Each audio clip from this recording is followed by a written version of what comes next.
பயம். எதுக்கு எடுத்தாலும் பயப்படுறது இல்லையா? பிள்ளையை குறித்து பயம், நாளை குறித்து பயம், ஓகே, பொருளாதாரத்தை குறித்து ஒரு பயம், வேலையை குறித்து ஒரு பயம். வேலை எல்லாத்துக்கும் போயிட்டு கிடக்குது, நமக்கும் போயிடுமோ?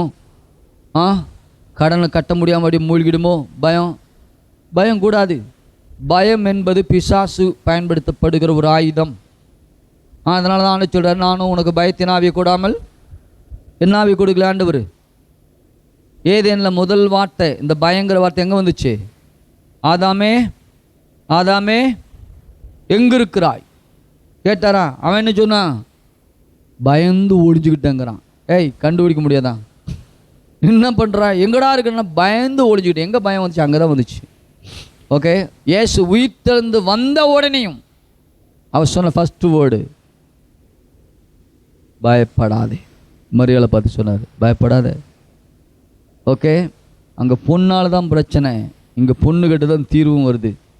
பயப்படாத, இனி பயப்படும் காலம் இல்லை. ஓகே, அழாத, அழ வேண்டிய காலமும் இல்லை. ஏன்? எல்லாவற்றையும் சிலுவையில் கர்த்தர் முடிச்சிட்டார்.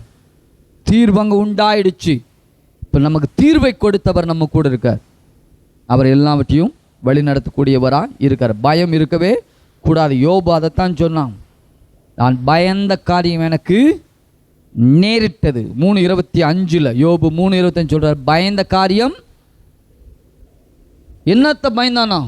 இன்னைக்கு பிள்ளைகள்லாம் பெரிய வீட்டில் விருந்து பண்ணுறான், அங்கே ஏதாச்சும் தப்பு தண்டா பண்ணி விடுவாங்களோ அப்படின்னு போய் பலி கொடுப்பானோ. இன்றைக்கி நடுவுலவன் வீட்டில் அவன் வீட்டில் விருந்து பண்ணுறாங்க, அங்கே ஏதாச்சும் எல்லாம் தேவனுக்கு விரோதமாக பண்ணிவிடுவாங்களோ. இன்றைக்கி இளைய மக வீட்டில், மூத்த மக வீட்டில் பண்ணிகிட்டு இருக்காங்க விருந்து, ஏதாச்சும் கத்திற்கு விரோதம் பண்ணிவிடுவாங்களோ. இப்படியே எல்லாத்துக்கும் பயந்து பயந்து கிடந்துட்டு இருக்கான் பாருங்களேன். இதன் விளைவு தான் சொல்கிறாரு, நான் பயந்த காரியம் எனக்கு நேரிட்டது. நல்லா கவனிங்க, இந்த பயம் வந்துச்சு தெளிவாய் சொல்லுது யோபுல.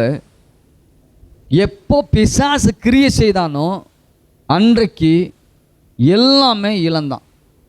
ரைட்டா? பிசாசு பேசினான், எல்லாம் இழந்து போனது.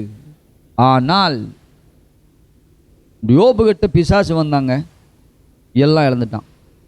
அதே கடைசியில் சொல்லுது, தேவன் எல்லாவற்றையும் மீட்டு கொடுத்தார். ரைட்? தேவன் யோபினுடைய சிறையிருப்பை மாற்றினார். பிசாசு வந்து பேசினா சிறையிருப்புக்குள்ளே போனான், கர்த்தர் வந்து பேசினா சிறையிருப்பை மாற்றினான். பிசாசு பேசினான், எல்லாம் இழந்து போனான். கர்த்தர் பேசினார், எல்லாவற்றையும் டபுளாய் திருப்பி கொடுத்தார். பயம் தேவனை விட்டு புறம்பே கொண்டு போனது, அன்பு தேவனண்டை கிட்டி சேர்த்தது. பயம் இழக்க பண்ணிற்று, அன்பு எல்லாவற்றையும் கொடுக்க பண்ணிற்று. அதான் மாற்றிட்டாரா கர்த்தர்? இதாங்க கர்த்தர். இப்படிப்பட்ட நினைவு நமக்குள்ள வர. பயப்படாதீங்க எதை குறிச்சோ. ஓகே, நமக்குள்ள இருக்கிற ஆவி பயத்தின் ஆவி இல்லை, பலத்தின் ஆவி, அன்பின்